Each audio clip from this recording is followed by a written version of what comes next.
24 hours later, and there was a lot of questions. I won't say they've all been positive, but they have been a lot of positive. But there's some questions that have come up in regards to how I built this. So now, I'm gonna address them. Alright, first one, Phil Reynolds asked me, looks great, but you glued the trim on. Isn't that going to make it hard to take apart if you ever have to move it? Fail. Well, Phil, truth is, yeah, I did glue it down, but everything comes off from up underneath. So this whole tabletop comes off as one if I ever have to move it. Michael Peterson asks, well, it looks really nice, but you didn't put any casters on it, like you did your table saw. Why not? It looks like you're blocking drawers on your table saw. Well, Michael, you're right. I didn't put casters on the assembly table, but that's why I put casters on the table saw, so I can do this.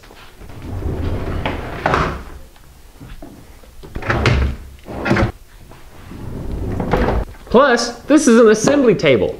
It's actually going to get a lot of abuse as far as being pushed down, moved across, planed on, anything that I'm going to do.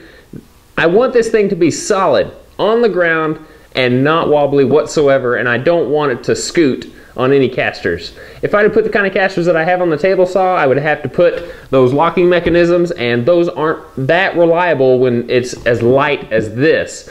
My table saw is a lot heavier. Tomas Elkan, I'm guessing that's right, also asked me,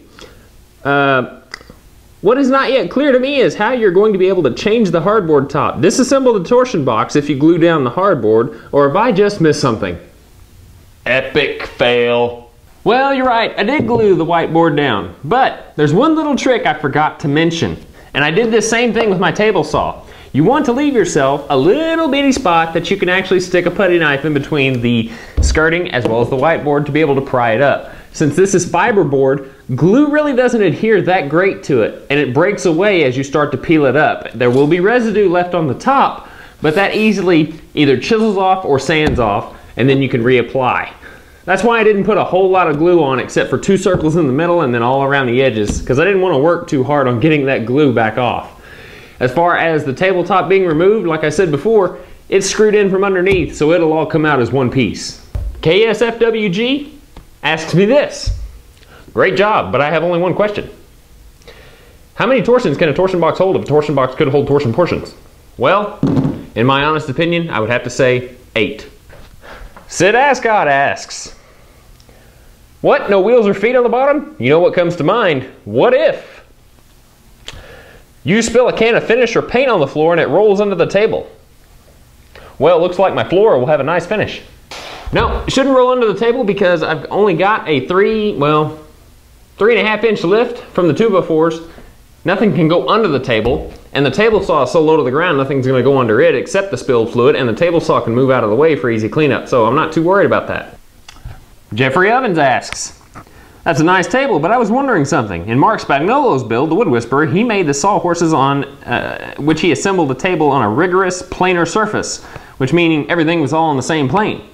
Did you do something like this, or did you just simply rely on the consistent width of the interior plywood slats to keep the table top perfectly flat? It looks like it worked out either way.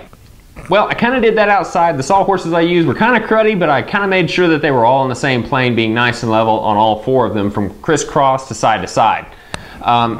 So I kind of relied on the interior surface as well because everything was the same width. I also clamped everything down as I used it.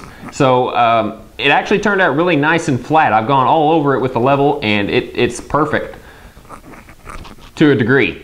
But if you also watch another assembly table build of Mark Spagnolo, he didn't rely so much on that, and he realized that an assembly table doesn't always have to be absolute flat.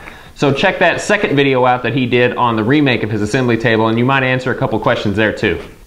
Josh Richardson asks, I love these projects. Where and more do you get your wood? Is there some place that I'm just missing? Well, yeah, you probably kind of are. For shop projects, I pretty much just use anything from the home improvement store because I'm pretty much going to paint it anyway, so it doesn't have to be super high quality. But if I'm doing something for the house that I want to have a finished wood look on, then I go to Phoenix Hardwoods in Oklahoma City. They're pretty much the only hardwood dealer left. So look them up and give them a call. Let them know what you want. They'll get it ready for you. Go pick it up. Easy peasy. Prices are reasonable too. Last question comes from Steve9031. Am I planning on adding bench dogs later?